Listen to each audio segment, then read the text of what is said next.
The record high January temperature in Boston is 58 Fahrenheit degrees.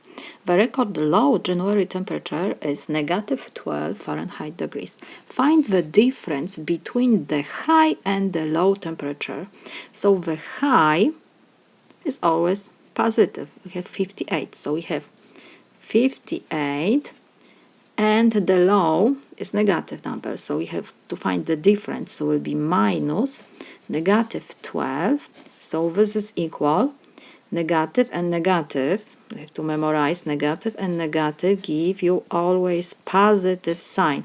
So we can rewrite that this is 58 plus 12. So this is equal 70. So the difference between the high and the low temperature is 70 degrees Fahrenheit. This is my solution.